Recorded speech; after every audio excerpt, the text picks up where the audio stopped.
with your pub quiz live on YouTube, you're presenting a very nice alternative to suicide. So thank you very much.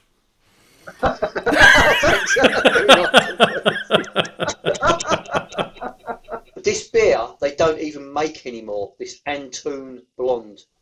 Yeah. If someone's down and if I can put a smile on their face, then I've done my job at the end of the day. Yeah. I've given them a bit of happiness. Is that why you're doing this? I just want to give people an insight that there's lots of beer out there.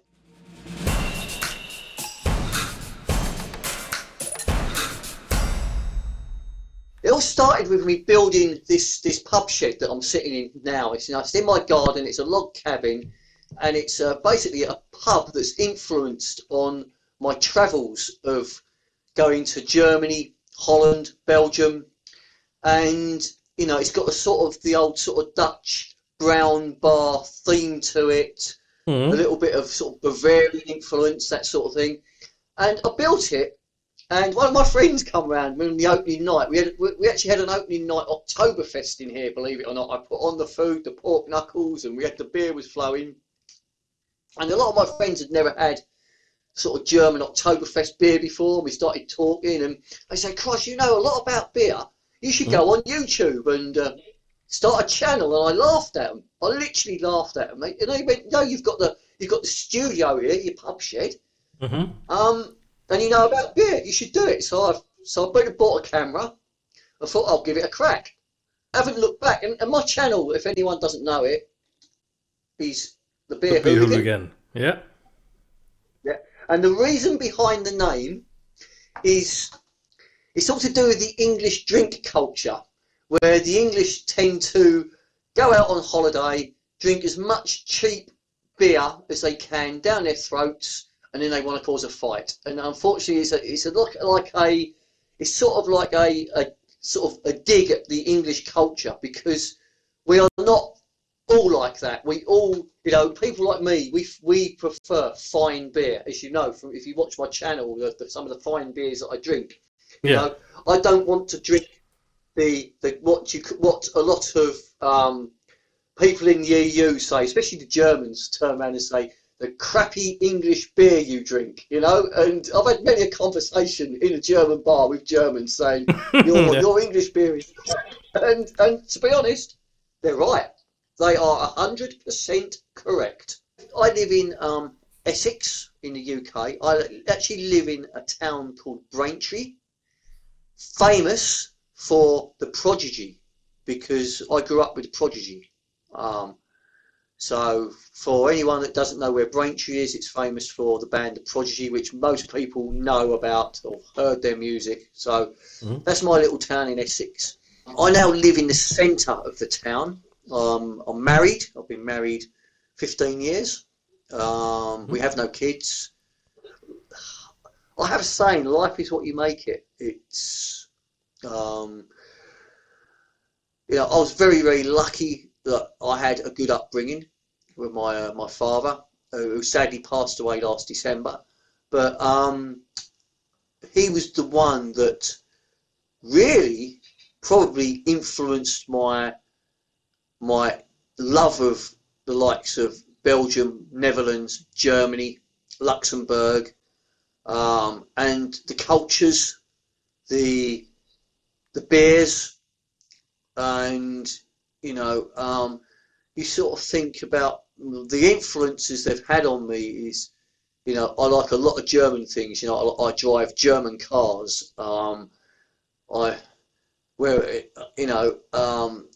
eat a lot of sort of German food, believe it or not. You have bratwurst and Weisswurst and pretzels and stuff like that. So we've had a lot of influence from the EU from an early childhood. I look at one of the things that is actually starting to run out in my cupboard is the Dutch with their stroop, which is the syrup which they put on their pancakes. in England, when we have pancake day, a lot of people will just put sugar and lemon on their pancakes. Not in my house. We're doing the full Dutch pancake with apple and bacon and stroop all over the top of it. So yeah, it's weird how as an Englishman, I'm so influenced in my life from three of those countries, definitely. A lot of Europeans' perceptions of an Englishman is, we hate the EU, we want to get away from it with Brexit. We're three lines on our chest. We're football hooligans like our English football team, and we're not. There's a lot of us that are influenced massively by the cultures in the likes of Germany, Holland. I think your channel is inspiring people to drink better beer, to discover different tastes, and to have fun in life, as you are having fun when you're alone in your shed and your wife is at home, probably watching something else on the telly, right? Or is she watching you? Well, this is, you don't know. Big Brother's always watching, or so yeah, she could be watching me.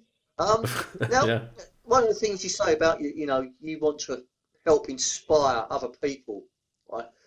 What I'd like to add to that is, look, if anyone is listening to this and say thinking about doing a YouTube channel and they're not sure, and it doesn't have to be about beer, it can be about anything, right? You can always drop me a message on my Instagram. Drop me a message, hit me with a question. You don't get anywhere in life unless you ask questions.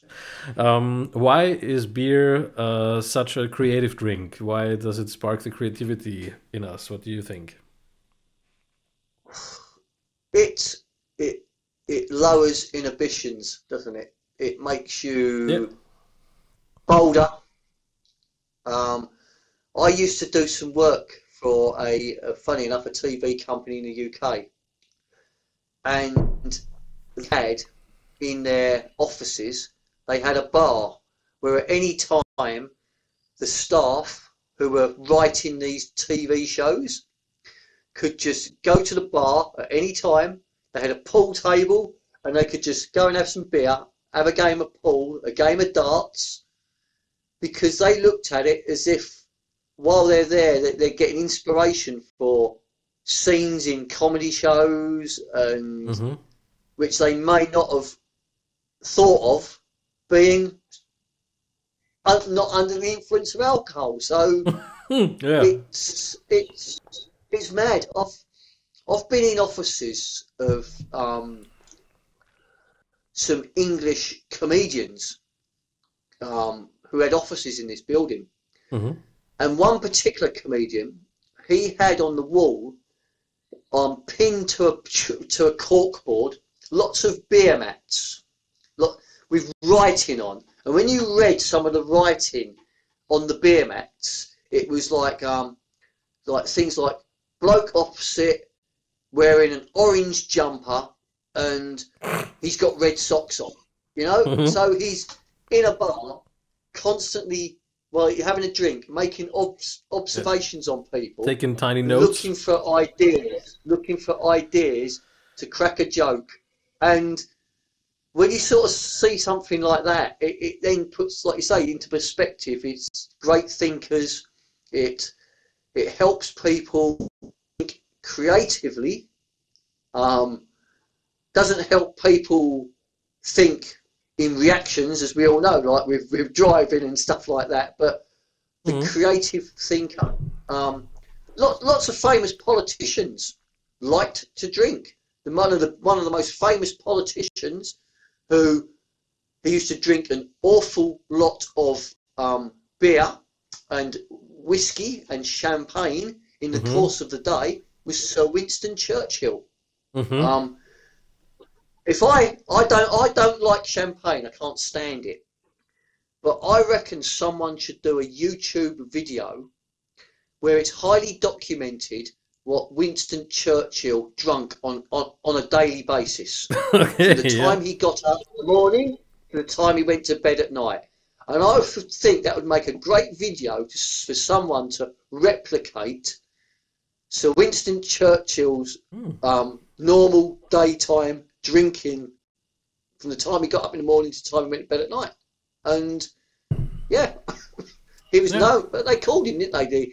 An alcoholic. But whoa, what a politician! And if would he have been the same politician if he hadn't have been drunk? You have to ask that question, don't you? It's my main occupation is burglar alarms and cameras, CCTV, burglar alarms, access control. I'm actually in the process of changing my job. I'm a surveyor at the moment, so I go out and price up the work.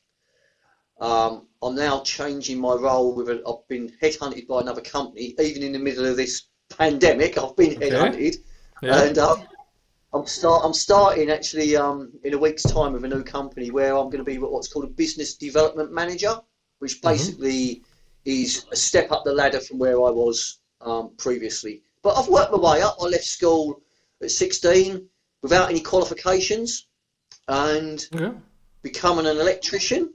Went straight into college and done an electrical course in England, took 2 years. And after that course, I then moved into the alarms and CCTV and, on the tools, installing it and just worked my way up like you do. So YouTube's come about as a sort of hobby, which is now sort of turning into a sort of like a little sort of part-time job, believe it or not, because obviously you monetize, you earn a little bit off YouTube. So we'll see where it goes. At the moment, I'm in a position where majority of the beer which I review now is paid for by YouTube. So it's now becoming self-funded. But, it's hard work. You'll probably know that yourself from doing the podcasts. And when I was watching you set up earlier, I couldn't believe how long it took you to set this podcast up. Whereas, like YouTube, YouTube, just 5 minutes. The camera, just got you off. I got recognised last year for the first time in a bar in the Netherlands. I was in a bar and a fella come up to me and went, "Hey, are you the beer hooligan? I watch your channel all the time. Would you like a drink?" So wow, that's nice. Yeah, it is. It's weird, and believe it or not, I was in a bar in London the other week, in a Belgian bar, and the manager kept looking at me, and then he come over to me and he said, "Hey, you've got that YouTube channel, ain't you, where you review beer?" And I said, "Yeah." He said, "I've got something for you," and he come back with a sign, a really rare Belgian tin sign, beer sign. And he said, "Yeah, I'll put that in your pub shed." He said, "I watch it all the time. You got to put it up in your pub shed." So yeah, it's still sitting over there. I've got to put this sign. As a matter of fact, I'll quickly get it to show you the sign that he gave, because it's a really, really old, rare sign. Okay. It's from the anyone knows the brewery from Antwerp called Deconic. This beer they don't even make anymore. This Antoon Blonde, and they haven't made it for years and years and years. So yeah, this is a very, very ancient history. Yeah.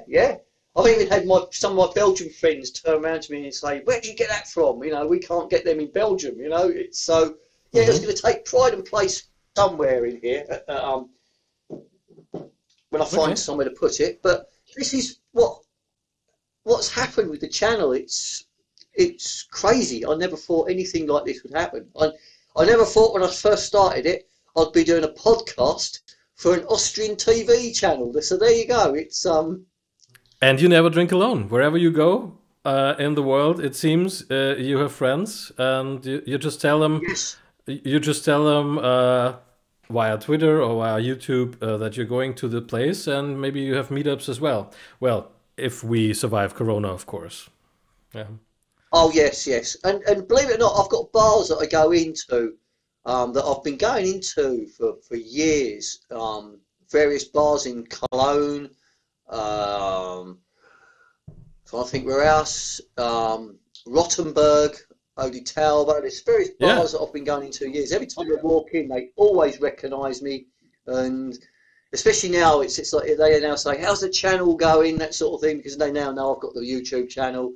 But yeah, beer is a very, very good self-leveling drink, isn't it? You can walk into any bar in a European country and walk in on your own and eventually find someone to talk to. Whether you speak the same language is by the by, because you can both understand sort of and talk about beer.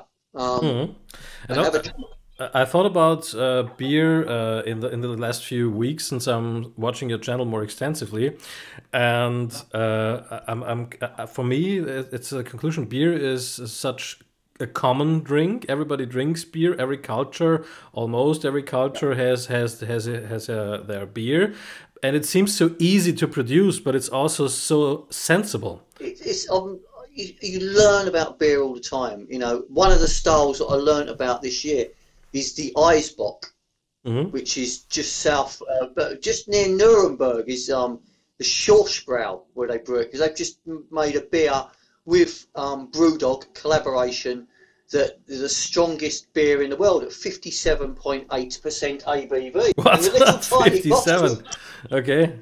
Yeah. that's the little tiny bottle. So there's my hand. Yeah. Not much beer in it, right? What is that? That's a schnapps. 40 milliliters. 40 milliliters.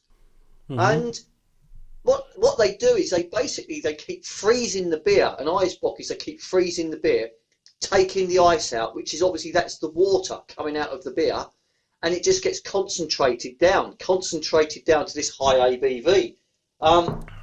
I reviewed that on my channel, and I've actually had someone from the Schorschbrau brewery get in contact with me and Okay. say, if I'm over that way, Bavaria, pop my head in the door, come and see them. And they'll give me a little tour of the brewery and show me what they do. And which is, you know, I don't go out and ask for any of this. It's, you know, I get quite a lot of breweries get in touch with me and go, glad you love my beer.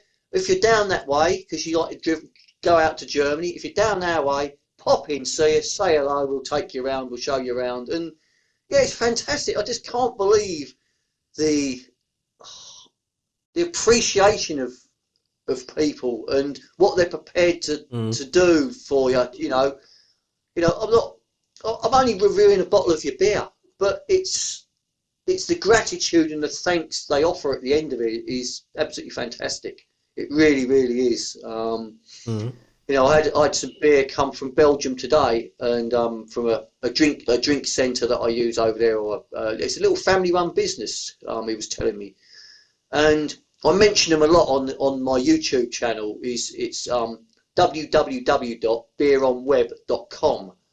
They are fantastic. If you like your Belgian beers, you want your Trappist beers, they little family-run business, and these little family-run businesses, I think we need to support as well within these present times, because you know they're touch and go. A lot of these little tiny businesses over, you know, if they have to close down or something like that.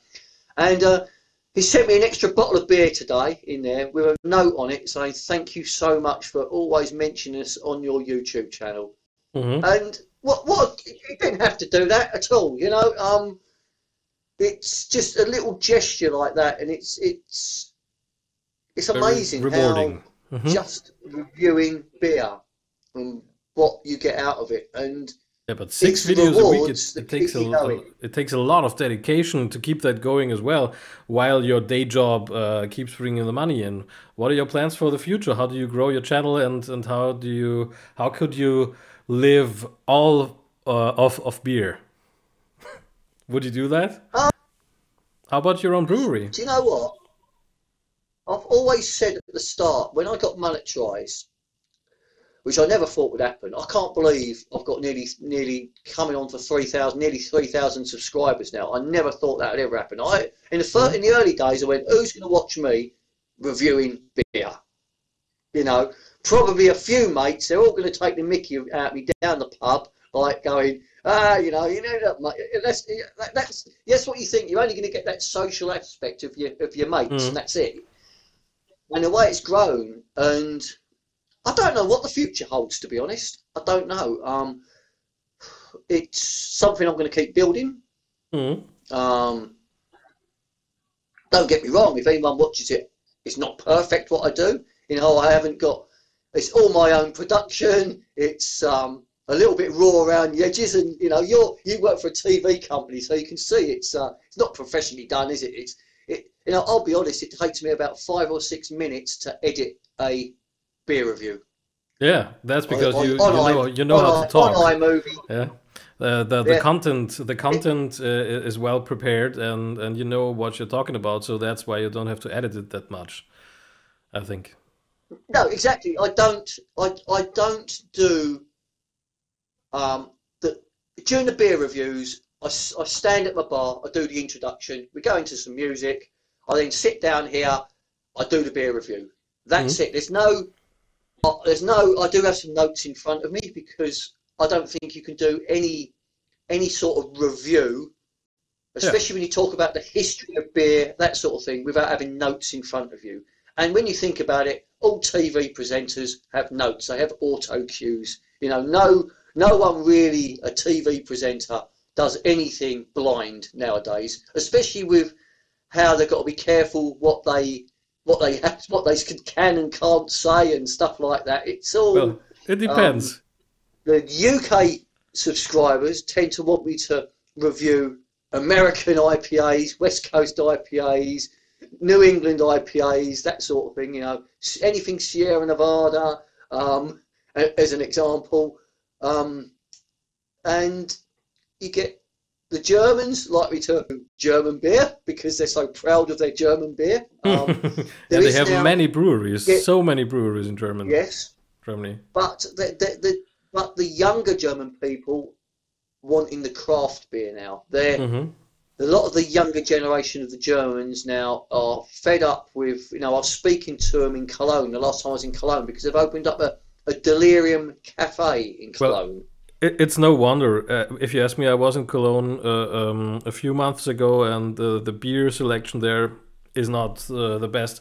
If you're used to Bavarian and Austrian beer service, and also the variety of beers that are offered in those locations, in those various pubs and restaurants. In Cologne, I thought, what are they doing? They're drinking it in such small glasses. Because Kolsch is a top fermented beer. And with a top fermented beer, the foam will disappear quite quickly. Yeah. So they have the small glass. So the beer, by the time you get to the bottom of that small glass, there's still foam on the top of your beer.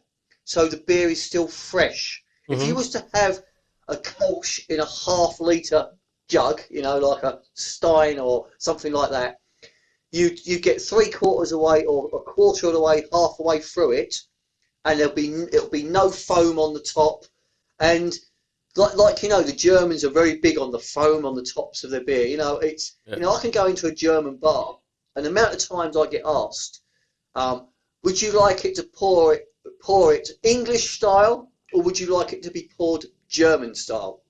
And I always say German style because I want the foam. And if you ever watch my channel when I pour the beers, all my beers have a big amount of foam heads because that was the way I was brought up to appreciate beer. From, you know, you think I've been going, I'm 48 now, so I've been going to the likes of Netherlands, Belgium, Germany, for over 40 years. I first started going, you know, with my father, and mother took me over there, and I fell in love with it over there.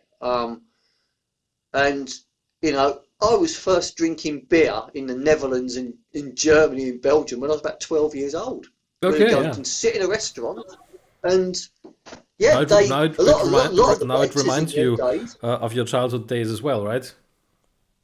Yeah, but a lot of waiters in the restaurants would automatically give a child a beer in a small glass. That was back then, and it still happens now to a degree, doesn't it? If in Germany, if a child's about 16, he can have a beer, can't he, with his parents while having a meal, you know, which is not allowed in the UK. Okay. Yeah, Yeah. Well, it's at the age of 16, he even can have a beer without his parents. So some people must think that it's a quite difficult topic you picked with a beer, and they must maybe think you're just an alcoholic or something, that you're always talking about beer, beer, beer wherever you go. What do you say to them? well, I've had people comment on my beer reviews, and I just delete them. But you do get these people that come on and they will have a go at you, saying you're Hmm. promoting alcoholism. You know, alcoholism. You know, it's disgusting. What happens if a little 10-year-old kid watches and oh come on, there's no 10-year-old kid going to watch a beer review on YouTube. I'm really really sorry. Why would they? I think there's Yeah. I think there's plenty of other content on YouTube that are, a school kid is going to watch over a 40-year-old bloke rambling on about a beer in his pub shed. You know what I mean? It's these adverts on billboards and stuff like that are promoting alcohol far greater than what I am. You know, with my what is it? Nearly 40,000 views a month I get. So, you know, I'm getting 40,000 views a month. One advert on the TV gets how many million views in a few minutes? You know, it's But what is a perfect beer, a perfect draft for you? What does it need to produce such a good product? beer is beer is very mood orientated. I think it's it's only since I really got into beer, which is I probably really got into beer seriously about 20 years ago. Mhm. Before then, you know, beer was beer. It was something you got drunk with your mates, and you know, unless I went away on holiday, then the beer become a bit more serious. You know, going to different bars and that. But in England, it was a case of beer was with your mates, drink as much as you can, and it got you Mm. drunk.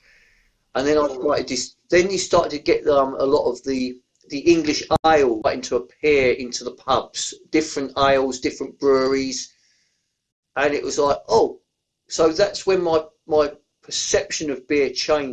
I started trying a few more different English styles, different ales, you know, from the light ales to the dark ales, that sort of thing. And then obviously we started to get the influx of the craft beer scene.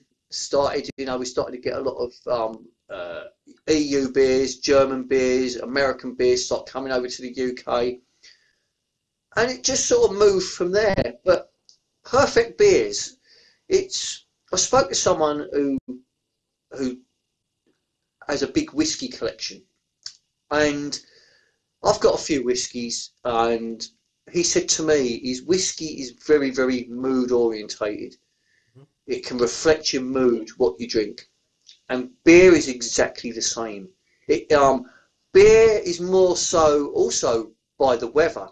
Now, on a really hot day, what beer do we all reach for? We all like a pilsner, you know, a nice dry, refreshing pilsner on a hot day is perfect. Mm. Now, on a cold winter day, we all like to have a dark beer.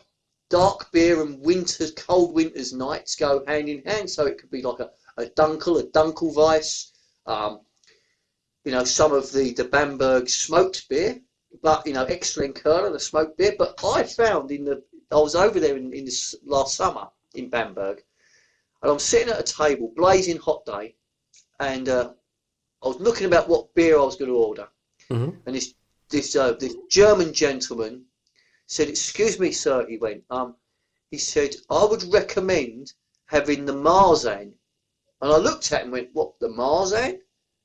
The dark one on this blazing hot day?"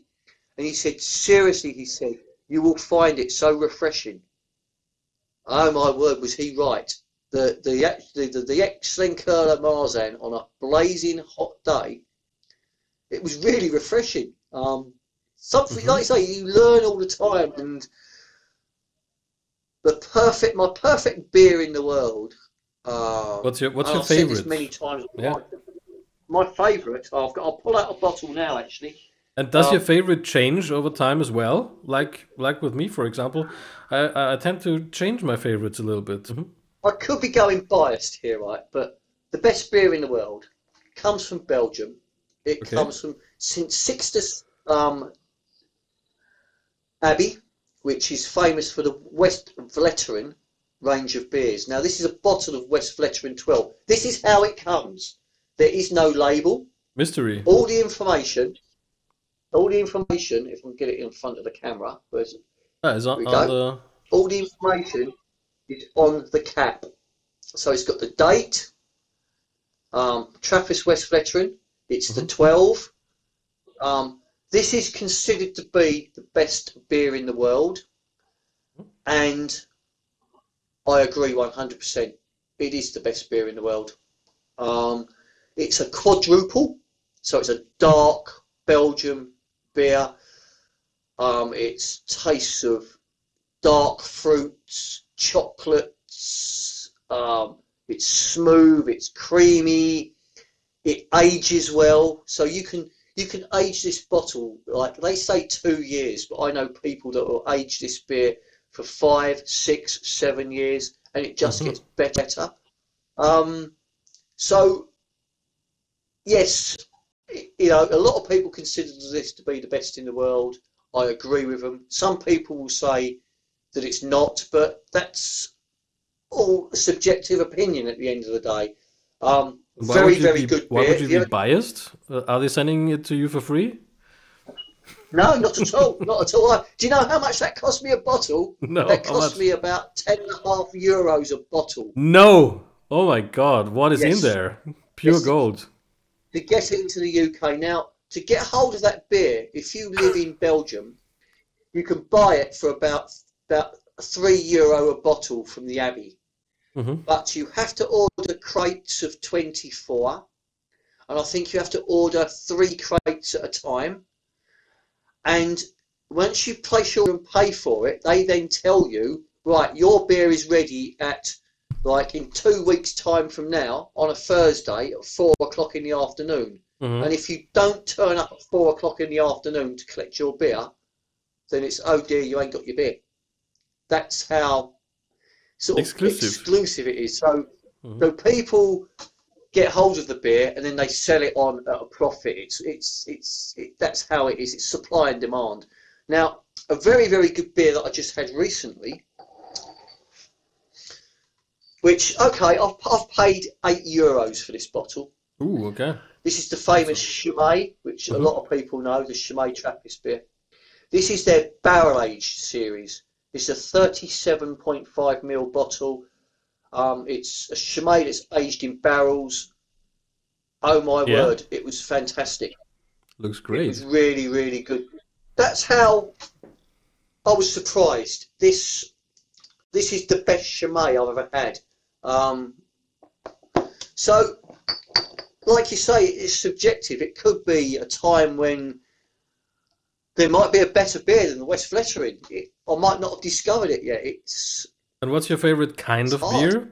Are you pro or against IPAs, for example? Now, drinking? see, IPAs, I like IPAs, but I like a traditional IPA. So an IPA for me has to be over 5.5% ABV. Because the IPA originally was a hopped up beer with a high ABV, so it could last the 2 to 3 months to get to India. Now, in England now they produce these IPAs at 3.5%, 4%. It's not an IPA. It's not an IPA. That would never make it by sailing boat to India. You know, that would be, off, ruined, tastes like vinegar by the time you get it there. So an IPA, in my opinion, has to be traditional. I like the American IPAs. America is producing some very, very good IPAs, but also the Germans are starting to produce some very, very good IPAs. And I had one from a brewery called Camber, which is a little microbrewery down in Bavaria. I think it's right down near the Austrian border, the Camba Brewery, spelt C-A-M-B-A. They've invited me down. I said, if I'm ever down that way, don't know it. I've got to go and visit them. But they produce an Imperial IPA, which is absolutely fantastic. I reviewed that. So, yeah, the IPA style is very, very big in Belgium, very, very big in the Netherlands. And obviously the Germans are now starting to, why wouldn't the Germans produce an IPA? They produce very, very good beer. It's just, it's no harder for them to produce an IPA as it is to produce a Kolsch. So. Yeah, it's just a new style in the last few years. More and more pubs and restaurants here are carrying IPAs as well. Yeah, it's like a trend thing. And also the craft beer. What's the difference between a craft beer and another and a normal beer? Actually, I've had many arguments on this. To me, all beer is craft beer. Right, even Heineken at one stage was a craft beer. Heineken didn't just spring up overnight and into a massive brewery, and it don't happen. A business always builds up. So, even Weissstefana back in 1080 was a craft beer. You can't, they never produced, I don't know, 3 million hectolitres back in 1080 or, however many hectolitres they produce of the stuff. Yeah. It's like anything. It's like, like a major supermarket chain. Originally, they started with one little shop, and they just built it up. Mercedes started off by making one car. It's just how it's only craft when it's not mainstream already, right? But I notice a lot of the craft beers do have, I don't know how to say that, a little more spark than the usual beers do have, right? Or is it just here in Vienna? Like no, that? What they're doing is craft beer breweries tend to put a lot more hops in, a lot more malts in, that sort of thing, and the price reflects it. If you go to buy a bottle of craft beer, a can of craft beer, it can be 5 times more the cost of a big company beer. So let's take an example of like a can of Heineken Pilsner. Now, cheap as chips to buy. It's mass produced. It's everywhere. All around the world, and they don't have to put a lot of expensive ingredients to make a can of Heineken. The machines, the brewing process. If they're selling a can of Heineken at 90 cents a can, they're producing that Heineken for about 20 cents a can. There's a huge profit margin on it, and they make a lot of money. Whereas a little craft beer brewery is buying in the hops. They're obviously, because they can't buy the quantity that a big company like Heineken can buy, so they're not getting the prices, they're not getting it cheap. But they tend to put more hops in, put more love into it, and the price reflects. So that can of, if they was to make an example, a craft beer Pilsner, that Pilsner would probably work out about €5 a can, as opposed to Heineken Pilsner at 90 cents a can. And it's a cost thing. And then sadly, what actually happens is when a craft beer brewery gets bigger, and I'm going to use Brewdog as an example here. Everything they stood for, Brewdog in the beginning, was they hated the mass-produced beer. What it was all about, we're going to do a beer differently. Brewdog has now become that mass-produced beer, where they're not putting the ingredients into the beer like they used to. An example is Punk IPA. Now, Punk IPA is known globally now. It's, you know, you can, most cities in the world now, you can buy Punk IPA, whether it be in a bottle, a can, or walk into a bar and it's on draft somewhere, you know. It's a massive seller now for them. Now, Punk IPA, when it first came out, was a 6% ABV beer. It was fantastic. Punk IPA now is 5.6% ABV. It's not the same beer. It hasn't got the same spark to it, like you say. The flavour's there, but it hasn't got that additional sort of wow factor anymore. That's an example of what happens, I'm afraid, and it's a shame. But I don't find that with German breweries.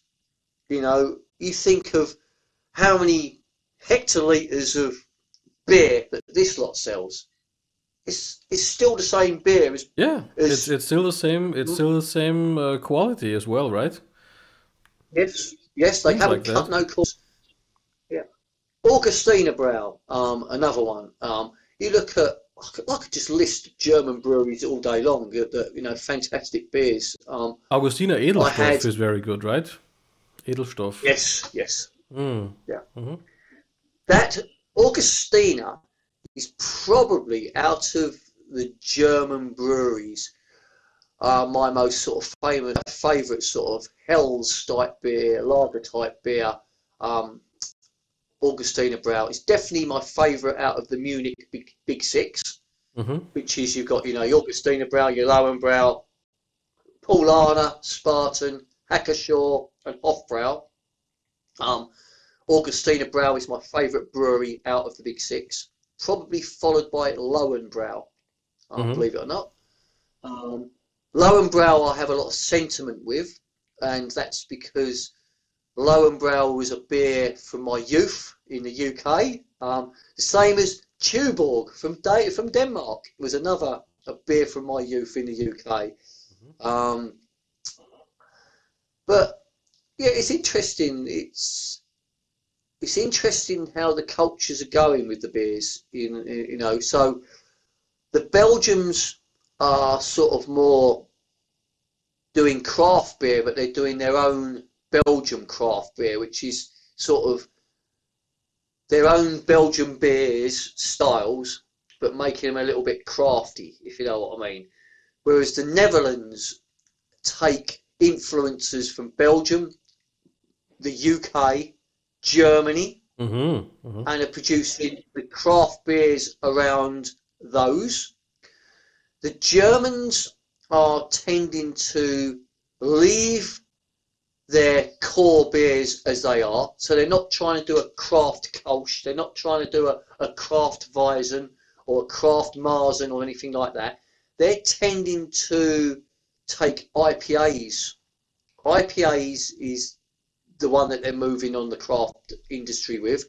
Stouts, which is a new one on the Germans, because in the past the Germans have, you know, made their Dunkels, their Dunkelweisens, their Schwarz beers, you know, which they're black lagers, but they haven't really produced stouts in the past, have they, the Germans?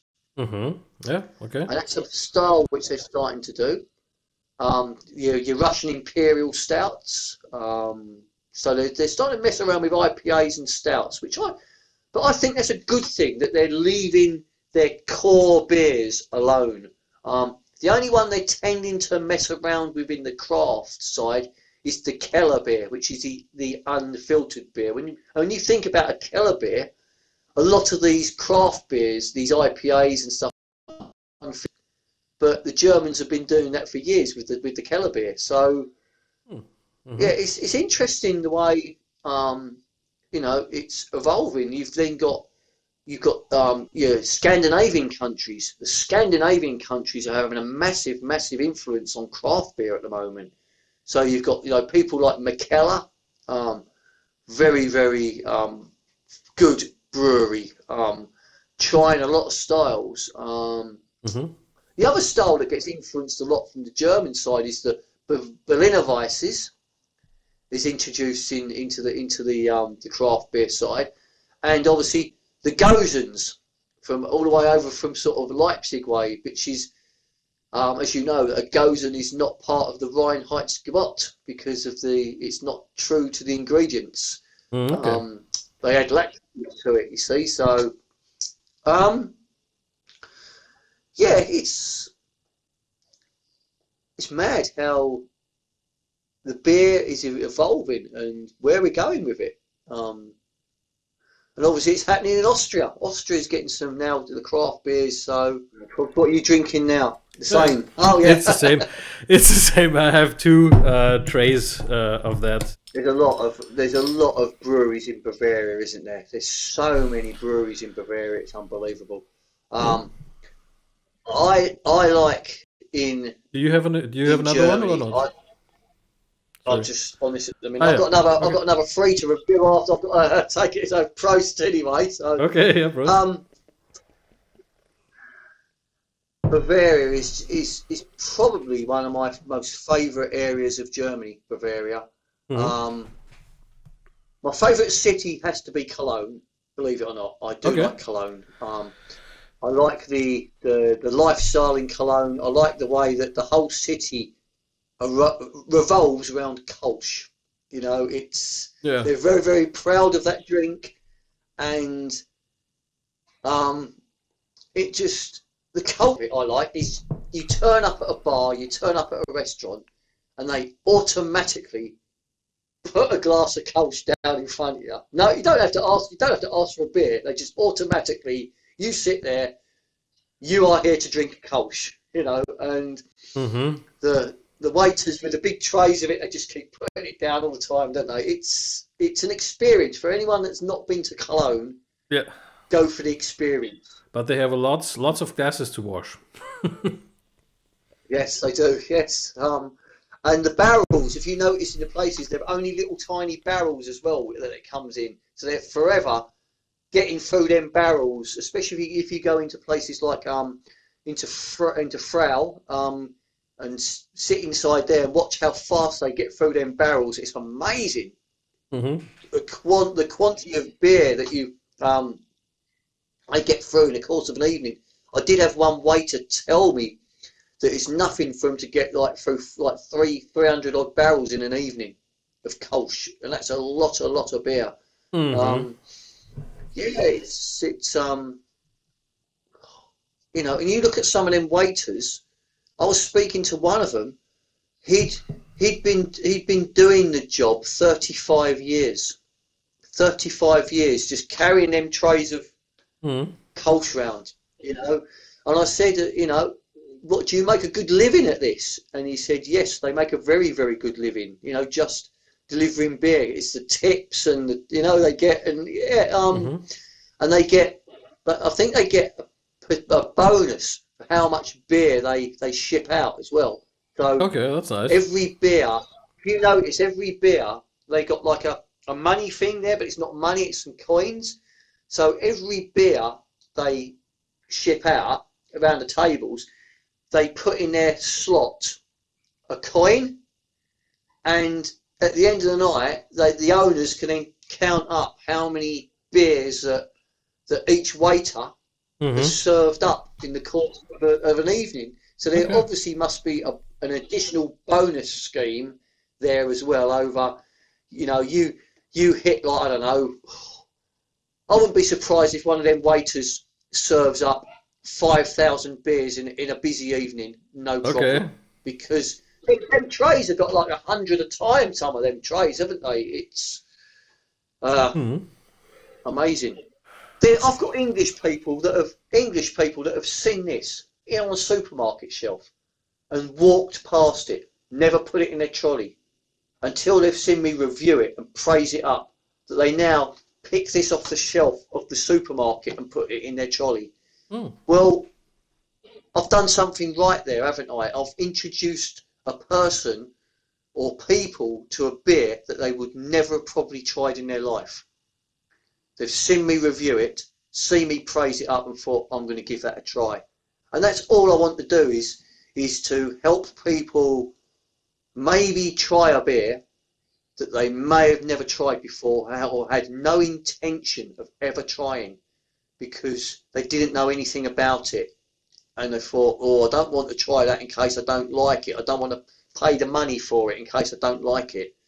You know, and to educate people on beer, to give them a few stories about this wonderful world of beer. I think this is also a very nice metaphor that applies to more areas in life where you where you just try something new and discover something great, right?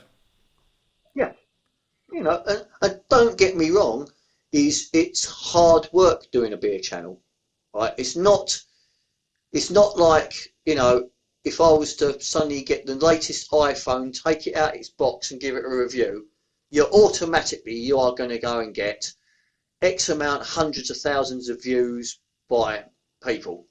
It's about quality. Beer is different. Mm-hmm. Yeah, you can review a beer and you think to yourself, this is a really good beer, I've really done that well. And you get 60 views on the video, right? And then you get a beer which you think's utter rubbish, right? You're telling people it's utter rubbish, and you get 1,000 views on the video. It's really weird how some of the beers, I think, when I review them, I think I'm going to get good views on this, and I don't get the views. And another beer which I think I'm not going to get views on this, suddenly get loads of views. It's part of the game, I think, part of the game that keeps you on your toes as well. The pub quiz that I do is live here in my pub. It is unfair. See, my pub quiz is there's no prizes. I say a question, and it's a case of whoever I see first on the screen gets the answer right. It's well done for that. Right now, sometimes there's a few arguments when people go, "But I was first," because unfortunately, because of internet lag and that sort of thing, there's people that may look at the comments and see that their comments top, and unfortunately I have to go by what's on my screen. But there's no prizes. There's no prizes. So I'll tell anyone, there's no way to do a quiz on YouTube live for prizes, because the way of internet connections and lag, there'll be arguments galore, especially if there was any prize up for grabs, which makes you wonder about all these online casino things. Mm-hmm. You know, when people are betting, well, there must be lag there. Yeah. Oh. Yeah. Begin to think about how many lives you may have saved with your pub quiz to this day. Huh? Or either that, or how many people I've turned to drink. Yeah. Thank you very much for coming to this podcast and for doing the interview. I hope your channel grows and grows and grows as your very good beer taste keeps growing as well. And I hope I could come to the UK when the lockdown is over, maybe to have some beer with you, to have a beer with you. We will meet up and we will have a beer. Definitely, I'll definitely hold you to that nice one. And one of the things I'd like to say before I go is I'm very famous on my channel, and you know what's coming up now, don't you? Is I have a little saying at the end of all my videos, and it's basically, beer is the answer, but I cannot remember the question. Thank you for watching. Good night.